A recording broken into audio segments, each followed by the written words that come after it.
Olá, meu nome é Giovana e hoje eu vou apresentar para vocês meu projeto de iniciação científica intitulado Isolamento e Caracterização de Bacteriófagos líticos contra Salmonella spp e seu potencial para aplicação em biocontrole sob orientação do professor Dr. Humberto. Salmonella spp é uma bactéria pertencente à família Enterobacteriaceae que causa uma doença conhecida como salmonelose, que tem como sintomas gastroenterites ou febres entéricas. É uma bactéria que apresenta resistência a estresses ambientais, osmóticos, térmicos, dessecação, que forma biofilmes em superfícies, o que faz com que ela tenha uma maior sobrevivência e infectividade, além de vir apresentando uma resistência crescente a antibióticos, o que limita opções de tratamento. Dessa forma, os bacteriófagos são vírus que infectam exclusivamente bactérias, que têm sido cada vez mais estudados como alternativas de controle, devido ao seu potencial como agente antibacteriano natural. Os bacteriófagos têm mecanismos de infecção por duas vias principais, através do ciclo lítico, em que ocorre a lise da bactéria e liberação de novos vírus, e o ciclo lisogênico, em que o DNA do fago é integrado ao genoma bacteriano sem causar destruição da bactéria. Dessa forma, o objetivo desse trabalho é isolar e caracterizar bacteriófagos líticos contra a Salmonella spp, a fim de aplicá-los em futuros trabalhos como uma alternativa de controle e detecção dessa bactéria em alimentos. O isolamento dos bacteriófagos se deu principalmente por meio de fezes de galinha e água de esgoto, em que foi enriquecida essas amostras, então 1 ml da amostra mais meio de cultura suplementado, TSB, e 1 ml da bactéria hospedeira foi incubado a 35 graus por 24 horas sob agitação, e depois centrifugado, para que pelo método da dupla camada, que se utiliza 1 ml da bactéria hospedeira mais 5 ml de TSA 0,7% água, fosse realizado a microgota, com a amostra enriquecida, verificando assim a presença de lises, o que indica a presença de um bacteriófago lítico. A purificação foi feita a partir das amostras que apresentaram lises, centrifugadas e filtradas, diluídas em tampão SM, até 10 a -7, em que pelo método da dupla camada foi selecionadas nas diluições maiores as lises isoladas, e esse processo foi repetido 3 vezes para que o fago pudesse ser purificado e devidamente isolado. A partir da sua purificação foi realizada a propagação dos bacteriófagos em tampão SM, também pelo método da dupla camada, em que adicionou-se 5 ml de tampão SM nas placas com lises, e após incubação 24 horas a 4 graus sob agitação sem RPM,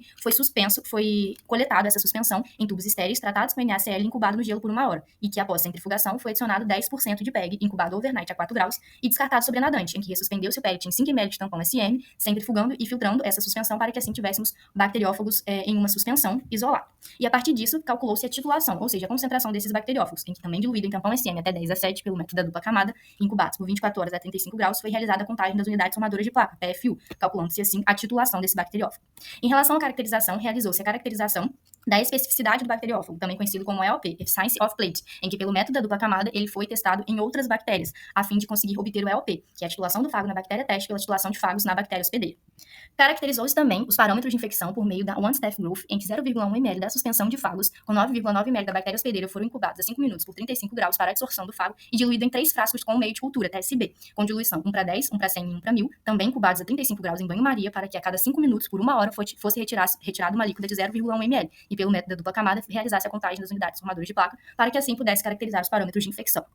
Por fim, a última caracterização realizada foi a resistência ao pH, em que uma mistura de 0,1 ml da suspensão de fagos com 0,9 ml de peptona 1% foi realizada e diluída em soluções de peptona 1% com pH ajustados, para que pelo método da dupla camada fosse realizada a contagem das unidades formadoras de placa, em que essa suspensão inoculada em pHs ajustados também foram diluídos para que assim a gente pudesse calcular a titulação em diferentes pHs.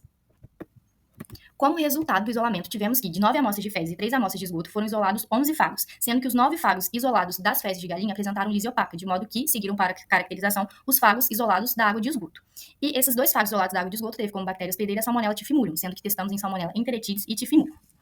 Os 2 fagos foram denominados pelo nome da instituição, o FJF, bactéria hospedeira, Salmonella typhimurium, e a fonte, água de esgoto, em inglês sewage water. A titulação do FJF STSW1, o fago 1, foi de 8,69 PFU por ml em log, e do fago FJF STSW2, o fago 2, teve uma titulação log de 8,53 PFU por ml.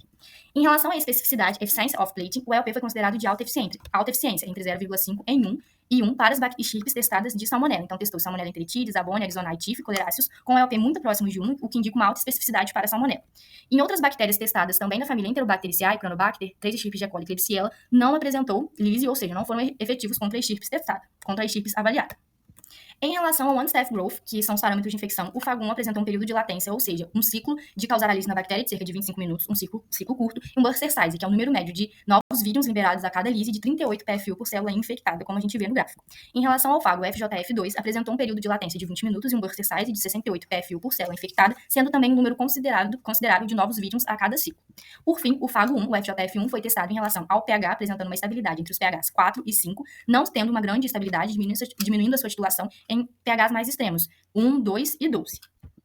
Infere-se, portanto, que o esgoto doméstico é uma fonte interessante de bacteriófagos líticos e que os fagos isolados apresentaram uma alta titulação e ainda foram específicos para a nossa bactéria-alvo, Salmonella. Apresentou o fago 1 uma tolerância ao pH de 4 a 11 e ambos os fagos apresentaram um curto período de latência e burster size consideráveis. Dessa forma, eles são promissores para estudos futuros para avaliar a aplicação desses fagos em controle de Salmonella em matrizes alimentares. Essas são as nossas referências e muito obrigada.